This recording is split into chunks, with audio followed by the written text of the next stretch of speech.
So good morning students. आज है आपका एसएससी सीपीओ का सेट 9। यस, आज हम आपके लिए लेकर के आए हैं सेट 9 एसएससी सीपीओ का। अब तक हम लोग इसके 8 सेट करा चुके हैं। अब वैसे तो आज सुबह हमें लाइव आना था, लेकिन नेटवर्क की वजह से हम लोग लाइव नहीं आ पाए। हमने कोशिश करी थी आने की एक बार 5 बजे से पहले, लेकिन उसका कुछ लाभ नहीं मिल पाया। इसलिए हम लोगों ने सोचा कि क्यों ना फ़िलहाल अभी जब तक सुविधा नहीं है हमारे पास में, तो हम लोग ऐसी ही वीडियो अपलोड करते रहें जिससे कम से कम आपको रिकॉर्डेड वीडियो तो मिल सके। तो ये फिर हमने एक फ़ैसला बदल दिया अपना, और हम लोग फिर से अपनी रिकॉर्डिंग वीडियो पे आ गए। आज का जो सेट है उसका पहला क्वेश्चन है, पहला वर्ड है विजनरी। विजनरी का मतलब होता है दिव्यदर्शी, दूरदर्शी एज ए नाउन, और दूरदर्शी या दिव्यदर्शी एज ए नाउन, और एज ए एडजेक्टिव इसका मतलब होता है काल्पनिक और अव्यवहारिक। काल्पनिक और अव्यवहारिक, ये इसके मीनिंग है कुछ। यस, अब चलते हैं इसके ऑप्शन पे। तो पहला वर्ड है क्रिएटिव। क्रिएटिव का मतलब होता है कल्पना के प्रयोग से रचना करने वाला। दूसरा है प्रैग्मेटिक, व्यवहारिक। फ्यूचरिस्टिक, भविष्यवादी। और इमेजिनेटिव, कल्पनाशील। तो इसका आंसर हो जाएगा बी, क्योंकि आपको बताना है अपोजिट। तो व्यवहारिक, क्योंकि ये सभी एडजेक्टिव हैं। पहली बात तो ये है, नाउन इनमें से कोई नहीं है। चारों ऑप्शन दिए गए हैं जो कि चारों के चारों आपके एडजेक्टिव हैं, इसलिए इसका आंसर हो जाएगा बी, क्योंकि एडजेक्टिव का कंपेयर आप एडजेक्टिव से ही करेंगे। व्यवहारिक और व्यवहारिक, अपोजिट वर्ड। नेक्स्ट आपका है, आपको बताना है कि किस पार्ट में इसमें एरर है। Unless you do not run fast you can not catch the bus. अगर आप गौर कर रहे हो तो सेंटेंस में 2 बार नोट आ गया है, डू नॉट भी और कैन नॉट भी, और बल्कि एक बार और आ गया है अनलेस भी। तो ये 2 नेगेटिव तो एक साथ ही आ गए, वो तो चलो बात की बात है। तो डबल नेगेटिव एक सेंटेंस में एक साथ नहीं आएगा।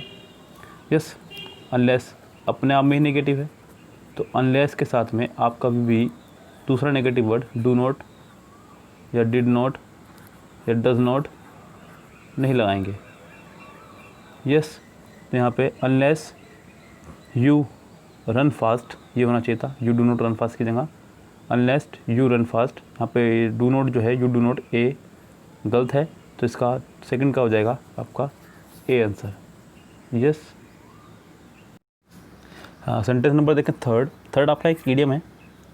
ईडियम जो है इसका मीनिंग है आपका थर्ड ईडियम का, कह रहा है कि अलॉट ऑन योर प्लेट, यानी कि बहुत अधिक जिम्मेदारी या बहुत अधिक काम पास होना, अपने पास में बहुत सारा काम होना, बहुत अधिक जिम्मेदारी होना। A lot in your plate, having many responsibilities, yes बहुत अधिक जिम्मेदारी होना। Having a large meal, having wealth in abundance, having something which cause envy, इसका आंसर हो जाएगा पहला ही, having many responsibilities. Select the most appropriate word for the given group of words, ये आपका 1 वर्ड सब्स्टिट्यूशन से है। Fourth question सवाल है, इरेशनल फियर ऑफ क्लोज्ड और कन्फाइंड प्लेस, बंद स्थान में रहने का भय, किसी को बंद स्थान में रहने का भय। पहला वर्ड है क्लेप्टोमेनिया।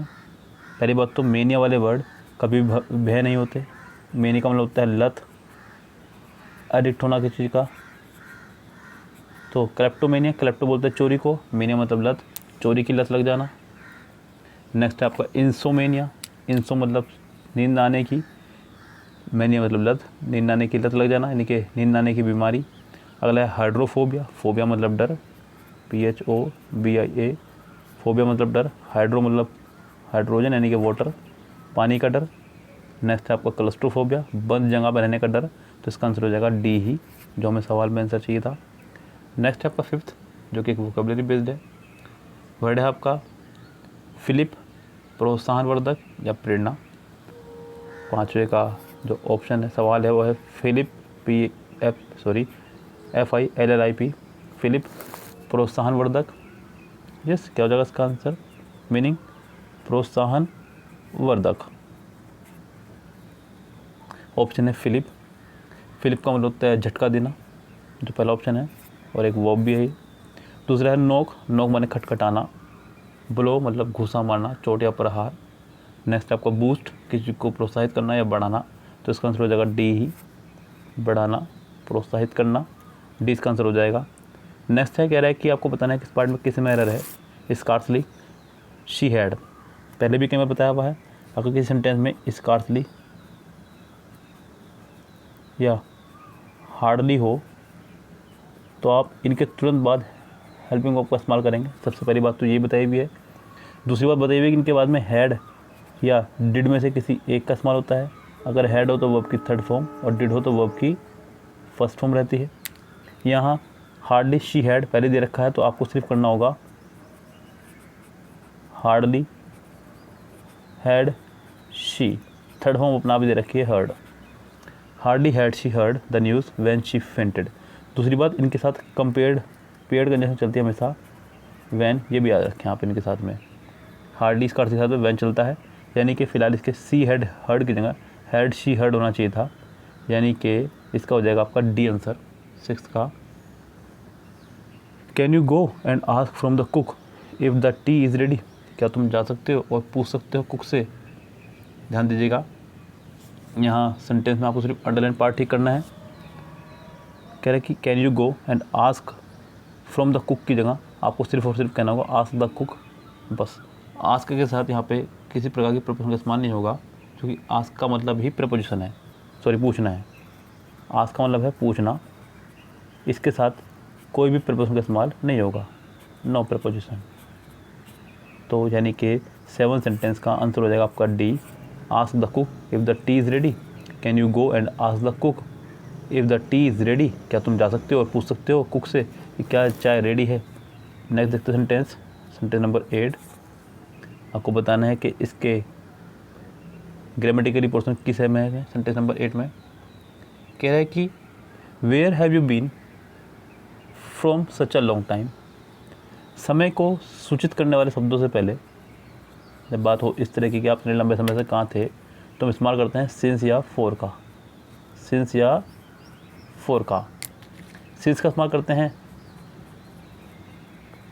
पॉइंट ऑफ टाइम के लिए, और फॉर का इस्तेमाल करते हैं पीरियड ऑफ टाइम के लिए।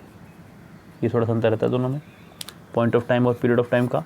तो यहाँ पे आपका where have you been for such a long time, यानी कि यहाँ पे फ्रॉम की जगह फॉर होना चाहिए था, इसका आंसर हो जाएगा बी, फ्रॉम की जगह यहाँ फॉर होना चाहिए था। Next, relating to speed close to death of sound, sound से जुड़ा होना किसी चीज़ का। देखिए सेंटेंस नंबर 9, पहला वर्ड है ट्रांसकुलेंट। ट्रांसकुलेंट का मतलब होता है स्वच्छ या स्पष्ट। उससे अगला है ट्रांसपेरेंट, पारदर्शी। ट्रांससोनिक, ये सोनिक साउंड के लिए लगता है, तो ये इसका आंसर होगा। और ट्रांसफॉर्म, एक चीज़ को एक रूप से दूसरे रूप में बदलना, यानी कि 9th का हो जाएगा सी। नेक्स्ट क्वेश्चन देखिए, आपको बताने में से कौन सा वर्ड रॉन्गली स्पेल्ड है। पहला वर्ड है एक्सप्लेनेशन। एक्सप्लेनेशन, एक्सप्लेन, एक्सपर्टाइज और एक्सपेरिमेंट। 10th, यहाँ इसका पहला ही वर्ड गलत है, क्योंकि एक्सप्लेनेशन की स्पेलिंग होती है EXPLANATION।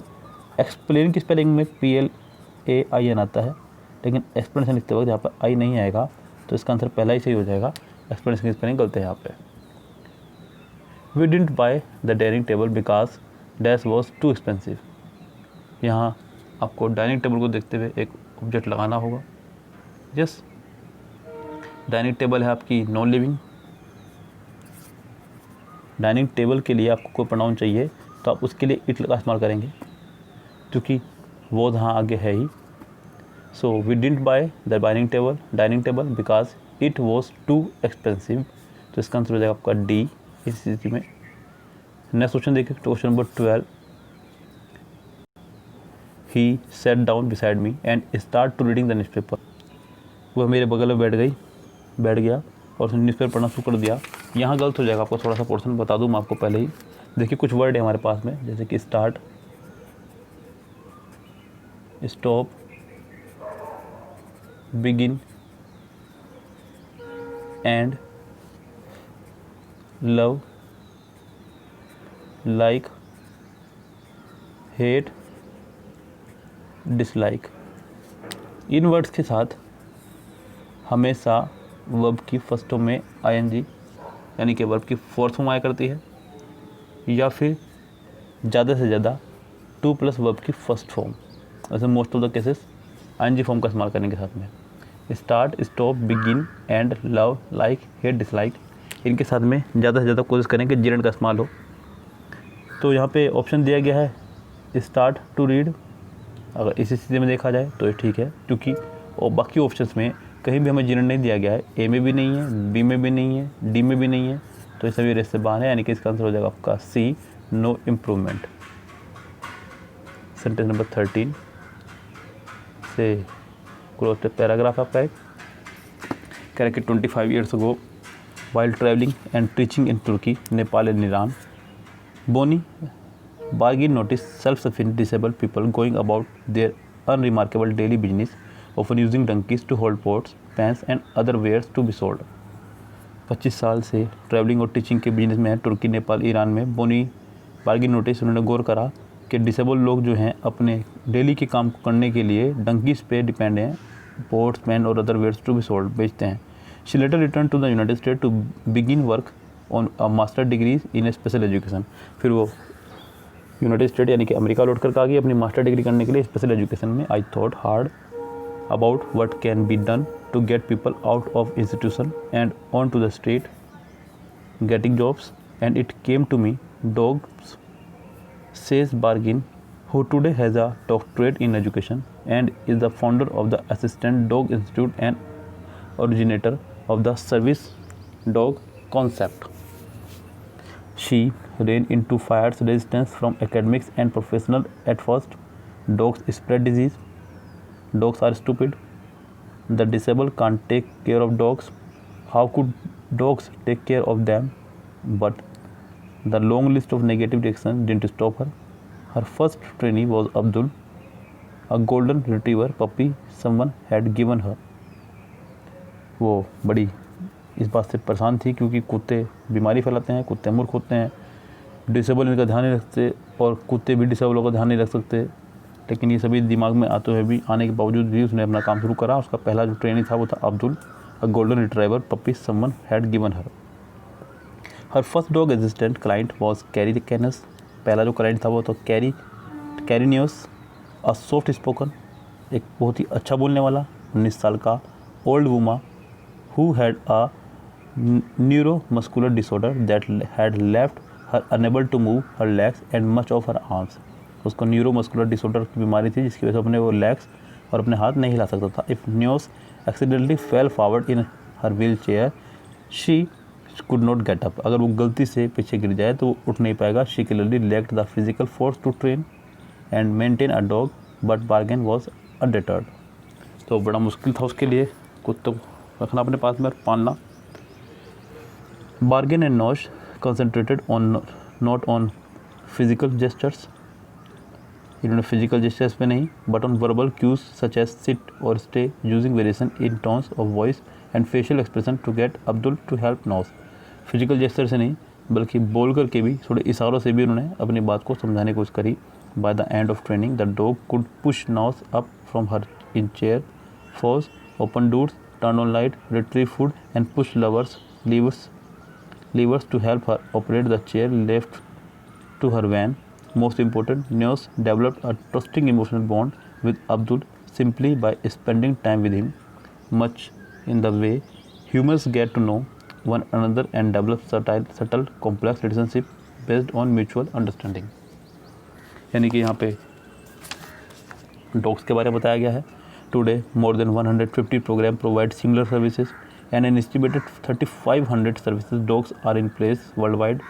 Waiting list for the dogs who are worth around $10,000 by the end of training can be long, sometimes 5 years, because of the extensive breeding, training and bonding required।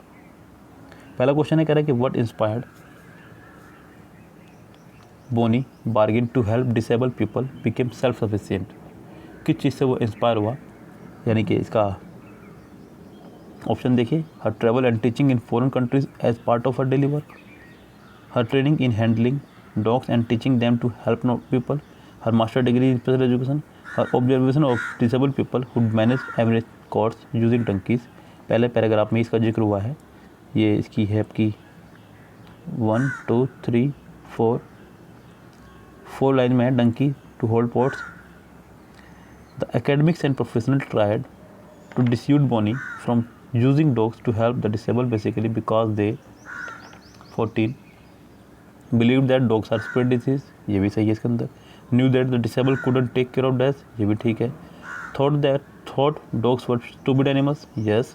Were convince that dogs could not help the disabled, तो इसका answer कोई भी सही नहीं हो सकता because चारों ही option के दिए हुए सही हैं। तो या तो चारों सही लगाऊँ या कोई से ना लगाऊँ, अब मुसीबत है मेरे सामने। तो इसका आंसर फिलहाल मैं आपके हवाले छोड़ रहा हूँ, आप जो मर्जी लगाएं इसका आंसर, यानी कि आपको चारों में से किसी का भी आंसर लगाने के नंबर मिलेंगे। विच of the following approach did not Bonnie and Nos not adopt to train Abdul to help Nos?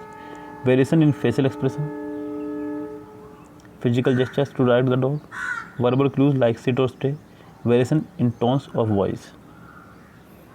50 sentence में इसका जिक्र पहले ही लाइन में हुआ है। ये देखें यहाँ पे, ये आपका 1 2 3 4 5, ये रहा Bergin and NOS.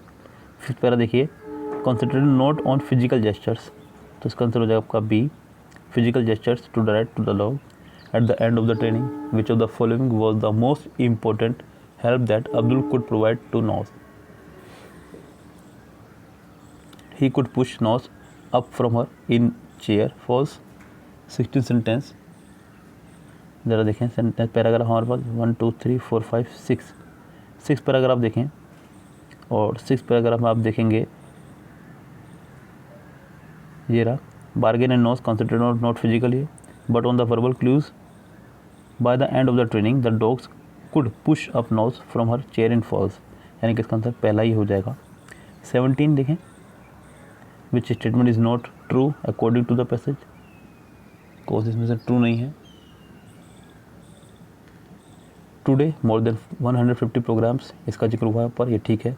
Bony Bergin got her master degree from assistant dog student, जी नहीं, असिस्टेंट डॉग इंस्टीट्यूट से डिग्री नहीं की थी, इसका बी ही सही है, यानी कि 20 का फिलहाल दिया गया आंसर रॉन्ग है। चलते हैं नेक्स्ट पे।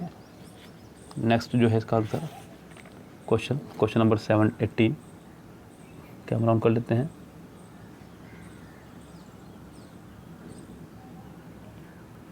Everything happen dash quickly dash I felt dazed, यहाँ पे क्विकली एक एडजेक्टिव है, आपको उसको देखते हुए लगाना होगा।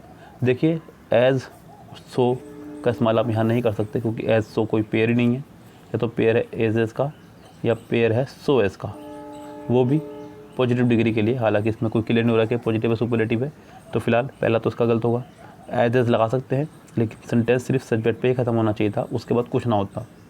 जैसे कि she is as tall as I, बस अगर सेंटेंस यहाँ ख़त्म होता तो आप ऐसा कर सकते थे। वही हालात डी के भी हैं, सो एज भी यही काम करता है, सेंटेंस सब्जेक्ट पे ही ख़त्म होता तो बात ठीक थी। लेकिन यहाँ सेंटेंस में दैट के बाद सब्जेक्ट भी है, वर्ब भी है और ऑब्जेक्ट भी है, तो ऐसी स्थिति में हम सो दैट का ही पेयर इस्तेमाल करेंगे। So that plus subject plus helping verb plus main verb plus object, ये सो दैट का स्ट्रक्चर है। Everything happened so quickly that I felt dazed, तो इसका आंसर हो जाएगा आपका C. A thing that motivates और encourage someone to do something, किसी को प्रोत्साहित करना। 19 क्वेश्चन ऑप्शन है इसके, पहला रीन्यूमरेशन, मेहनत आना देना, किसी को हट जाना देना, क्षतिपूर्ति के लिए, सैलरी आपको पता ही है, इंसेंटिव प्रोत्साहन देने वाली कोई वस्तु, और अलोनेंस भत्ता वेतन या अनुमति देना, तो इसका आंसर हो जाएगा सी इंसेंटिव। 24 देखिए, ये एक क्लो टेस्ट है। Mount Agung is a volcano on the popular tourist island of Bali in Indonesia. The volcano dash in November 2017। पहला है फायर्ड, ब्लास्टेड का मतलब होता है फटना, एक्सप्लोडेड भी फटना, इरप्टेड का मतलब होता है किसी वोल्केनो वगैरह का ज्वालामुखी का फूटना, तो इसका आंसर हो जाएगा 20 का डी ही। 21 पे चलते हैं। More than 1,34,000 people were dash to safe areas in advance, पहले से ही उनको सेफ एरिया में ले जाया गया, एक्साइटेड, लेफ्ट, अबेंडन या इवैक्यूएटेड। इसका आंसर हो जाएगा D, evacuated.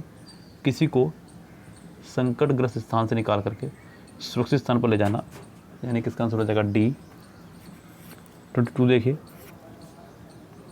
They dash house far away from the volcano, they were housed, उनको रखा गया घरों में, far away from the volcano, volcano से दूर, dash some had refuse to leave, इसके बावजूद भी, हाउएवर, यानी कि बट का काम करता है एक तरह से, लेकिन कुछ लोगों ने जो है वहाँ जाने से मना कर दिया, अपने घर छोड़ने से मना कर दिया। तो 23 का हो जाएगा आपका A. These people did not dash desire, उनकी इच्छा नहीं थी अपने घरों को छोड़ने की। तो 23 का हो जाएगा आपका, 24 का हो जाएगा डिज़ायर आंसर। तो ये थे इसके आंसर। 20 का डी, 21 का डी, 22 का ए, 23 का ए, 24 का ए, यानी कि डी डी ए ए ए ए ए ए इसके आंसर हैं। नेक्स्ट पे चलते हैं। आपको बताना है कि ब्रैकेट पार्ट में क्या प्रॉब्लम है। कह रहा है कि the money collected by the student, बिल्कुल ठीक। ऑफ दिस स्कूल, बिल्कुल ठीक। Was deposit in the prime minister fund, ये सेंटेंस बिल्कुल ठीक है, इस सेंटेंस में कोई एरर नहीं है। 26 आपको बताना है कि इसमें कौन सा वर्ड करेक्ट इनकरेक्टली है, इनकरेक्ट है। पहला वर्ड लाउडेबल, यानी कि प्रशंसा ना करना अपनी चिक चिक करके। नेक्स्ट वर्ड है आपका लाफेबल, हंसने योग्य। लेमेंटेबल, पछतावा। और लाइबल, लाइबल की स्पेलिंग है गलत है, LIABLE होना चाहिए ना कि BEL। तो लाइबल की स्पेलिंग गलत है यहाँ पे, यस। इसका आंसर हो जाएगा आपको 26 का डी, लाइबल। चलिए, जिसका मतलब होता है जिम्मेदार या जवाबदेही। नेक्स्ट में भी आपको बताना है कि इसमें कौन सी स्पेलिंग गलत है। लगेज की स्पेलिंग ठीक है, LUGGAGE, ये ठीक है। लग्जीरियस की भी ठीक है, आनंद में। ल्यूमिनस, इसके खुद का प्रकाश हो, ल्यूमिनस, ये भी ठीक है। लुडिक्यूरस, आपकी ये स्पेलिंग गलत है यहाँ पे, इसका मतलब है मजाकिया, LUDICROUS, सी के बाद यू नहीं आएगा यहाँ पे, जिसकी स्पेलिंग डी हो जाएगी करेक्ट, LUDICROUS, मजाकिया। Last year there was an increase the number of road accident on the Eastern Express. Last year there was an increase in the number of, 28 में आपका आ जाएगा in the number of, एक्सीडेंटों की संख्या में वृद्धि हुई थी ईस्टर्न एक्सप्रेस रोडवे पे। तो यानी कि 28 का आंसर हो जाएगा आपका सी। सी चेंज आपका एक ईडियम है, सी चेंज यानी कि पूरी तरह चेंज हो जाना, कंप्लीट चेंज हो जाना। A fast change, a slow change, a radical change, a nominal change, यानी कि इसका आंसर हो जाएगा सी, अ रेडिकल चेंज।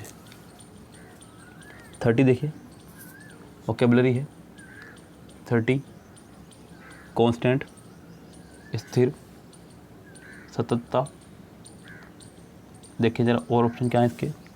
पहला वर्ड है अनइंटरप्टेड, जिसे इंटरप्ट यानी कि रोका ना जाए। परपेचुअल, सतत। वेरिंग, बदलता हुआ। रेगुलर, नियमित। आपको बताना है एंटोनियम्स। अगर सिनोनिम्स बताना होता तो इसका आंसर होता बी, एंटोनियम की स्थिति में इसका आंसर हो जाएगा आपका सी। कॉन्स्टेंट का हो जाएगा वेरिंग, बदलता हुआ। I think all over furniture needed to be published, मुझे लगता है हमारे सभी फर्नीचर को नीडिंग। देखिए पहली बात तो ये कि उसने 31 सेंटेंस में नीडिंग लगाया, जो कि आपको पता है कि वर्ब की फर्स्ट फॉर्म ING और वर्ब की थर्ड फॉर्म, ये दोनों ही विदाउट हेल्पिंग वर्ब नहीं आएंगी। ये बिना हेल्पिंग वर्ब के कभी भी नहीं आती, आपको पता ही है। फर्नीचर एक अनकाउंटेबल नाउन है, इसके साथ हमेशा सिंगुलर वर्ब का इस्तेमाल करें। तो यहाँ नीडिंग की जगह अच्छा होगा आप यहाँ पर इस्तेमाल करें नीड्स का। किसका इस्तेमाल करें? नीड्स का। I think all over furniture needs to be publish कह रहा हूँ, हाँ पॉलिश होना चाहिए था, या फिर पब्लिश हो सकता है किसी बिक्री के लिए उसने करा हो। तो यहाँ पे नीड्स हो जाएगा सी, देखो पॉलिश दिया है वैसे सी ऑप्शन में, पब्लिश नहीं है, गलती से लिखा गया है वो, तो नीड टू बी पॉलिश्ड, इसका आंसर हो जाएगा सी 31 का। नेक्स्ट पे चलते हैं 32 जो कि वोकेबलरी बेस्ड है। वर्ड है ड्रैग, ड्रैग का मतलब तो खींचना, वापस खींचना, पुल मतलब खींचना, लिफ्ट मतलब उठाना, पुश मतलब धक्का देना, क्रैक मतलब तोड़ना। सिनोनिम्स हो जाएगा उसका पुल, 32 का सिनोनिम्स हो जाएगा पुल मतलब खींचना। अगला है 33 ट्रेड, ट्रेड का मतलब तो है चलना, इसी से बना आपका ट्रेडमिल, चलना। पहला है फॉलो, किसी का अनुसरण करना।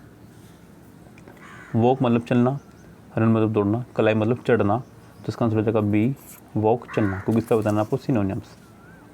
नेक्स्ट आपको बताना है इसका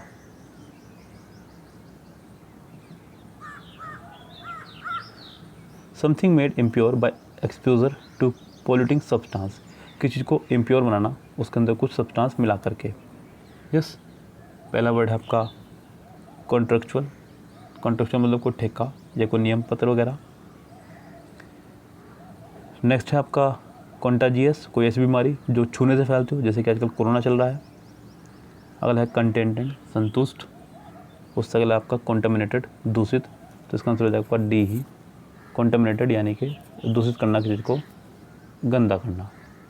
yes 35 he is the same man which I saw yesterday at the gate, the same की वजह से यहाँ 35 सेंटेंस में कह रहा है कि ही is the same man, the same man की वजह से आपको यहाँ पे विच की जगह दैट लगाना होगा। वैसे तो विच गलत है क्योंकि विच नो लिविंग के लिए लगता है, आप यहाँ पे हु लगा सकते थे, बच्चे गलती कर सकते हैं हु की, हालांकि अगर ऑप्शन होता तो डेफिनेटली गलती करते। यहाँ सिर्फ आपको एरर बताने किस पार्ट में, तो मोस्टली बच्चों को पता है कि विच तो आएगा नहीं कन्फर्म है, लेकिन हु लगा सकते थे बहुत सारे बच्चे, लेकिन यहाँ पे द सेम की वजह से दैट आएगा। द सेम के साथ हमेशा रिलेटिव प्रोनाउन दैट चलता है। यस, इसलिए तो 35 में हो जाएगा आपका द सेम मैन विच आई डा, यानी कि डी आंसर इसका हो जाएगा। A safe pair of hands 36 जो कि ईडियम है। A safe pair of hands एक निपुण और विश्वासी व्यक्ति। अ रिलायबल पर्सन, यस 36 का हो जाएगा ए ही, बाकी कोई ऑप्शन देखने की जरूरत ही नहीं है। It is difficult for him to dash all the comfort to his family in this small income. It is difficult for him to dash, उसके लिए बड़ा मुश्किल है डैश करना। पहला है प्रोवाइडेड, प्रोवाइड, प्रोवाइडिंग, प्रोवाइड्स। ये अच्छा है कि सभी वर्ड सेम है, आपके लिए थोड़ा सा इजी कर दिया उसने सेंटेंस। 37 में उसने दिया है टू, और टू के बाद आया करते हैं हमेशा फर्स्ट फॉर्म, और फर्स्ट फॉर्म में सिर्फ और सिर्फ बी, इसका आंसर हो जाएगा बी ही, क्योंकि सेकंड ए में सेकंड फॉर्म है, सी में एन जी फॉर्म है, और डी में एस या ई एस लगा दिया, तो इसका आंसर सिर्फ और सिर्फ बचेगा आपको 37 का बी। चलते हैं नेक्स्ट पे। नेक्स्ट सेंटेंस कह रहा है कि ग्रीम, वोकेबलरी बेस्ड है। 38 ग्रीम मतलब गंभीर और संकटपूर्ण, आपको बताना है इसका अपोजिट। प्लीजेंट खुशनुमा, ग्लूमी उदास, सेवर कठिन, हर्ष कष्ट में, इसका आंसर हो जाएगा पहला ही 38 का प्लीजेंट खुशनुमा। 39 एक ईडियम है, अ हॉट पोटैटो, एक ऐसा मुद्दा जो विवादास्पद हो, विवादास्पद मुद्दा। A tasty snack, an offensive remark, a memorable thing, a controversial issue, a controversial issue. 40 last week he promised that he would have come today but he hasn't arrived yet. 40 sentence देखिएगा, कह रहे कि last year उसने promise किया था कि वो आएगा लेकिन वो नहीं आया। देखिए ध्यान से यहाँ पे सेंटेंस में उसने लगाया दैट ही वुड हैव कम, उसने वुड हैव लगाया और फिर थर्ड फॉर्म लगाई। वुड हैव का इस्तेमाल कब करते हैं, जब पिछले पार्ट में हैड प्लस वर्ब की थर्ड फॉर्म हो, तो दूसरे पार्ट में आप would have plus third form का इस्तेमाल करेंगे। लेकिन यहाँ पिछले पार्ट में सिर्फ और सिर्फ इस्तेमाल हुई है सेकंड फॉर्म। क्या इस्तेमाल हुई है, सेकंड फॉर्म। तो अच्छा होगा कि आप इस पार्ट में सिर्फ वुड प्लस फर्स्ट फॉर्म का इस्तेमाल करें, ऐसे हैव हटा दें तो ज़्यादा अच्छा रहेगा। हालांकि कम की फर्स्ट फॉर्म कम, सेकंड फॉर्म केम और थर्ड फॉर्म कम, यानी कि इसकी फर्स्ट और थर्ड फॉर्म सेम है, तो सिर्फ आप को हैव लगाने से काम चल जाएगा। That he would come today but he hasn't arrived yet. Sentence में इसके वुड वाले पार्ट में गलती है, यानी कि इसका आंसर हो जाना चाहिए सी 40 का, that he would come. Next है 41, वोकेबलरी बेस्ड है। प्रोफेस, किसी तथ्य आदि को स्वीकार करना, मानना। सिनोनिम बताना है। लीड मतलब आगे आगे चलना, टीच किसी को सिखाना, प्रिडिक्ट भविष्यवाणी करना, एडमिट स्वीकार करना। तो इसका हो जाएगा 41 का डी, एडमिट मतलब स्वीकार करना, क्योंकि प्रोफेस का मतलब होता है किसी बात को मानना। बाकी ऑप्शन टू चाहिए। लीड मतलब आगे आगे चलना, यानी कि एक तरह से लीड से बना आपका लीडर। लीड का मतलब होता है आगे चलना, लीड से बना आपका लीडर, आगे आगे चलने वाले, राह दिखाने वाले। टीच सिखाना, जैसे मैं आपको सिखा रहा हूँ। प्रिडिक्ट किसी चीज़ के बारे में पहले ही बता देना। प्रीडिक्ट मतलब कहना, प्री मतलब पहले, यानी कि भविष्यवाणी करना। तो ये इसका आंसर हो जाएगा फिलहाल D. Select the Rongli spelled word, आपको बताना है कौन सा वर्ड रोंगली स्पेल्ड है। पहला वर्ड है इनोसेंट, जो कि ठीक है, INNOCENT, मासूम या निर्दोष। उससे अगला वर्ड है आपका इनफ्लेमेबल, INFLAMMABLE, इनफ्लेमेबल, कोई ऐसी चीज़ जो बहुत जल्दी आग पकड़ ले। यहाँ पे यही स्पेलिंग गलती है, क्योंकि MM का डबल इस्तेमाल हुआ है। इंसोल्यूबल, इंस्टॉलेशन फिर ठीक होगा, इसका आंसर बी हो जाएगा।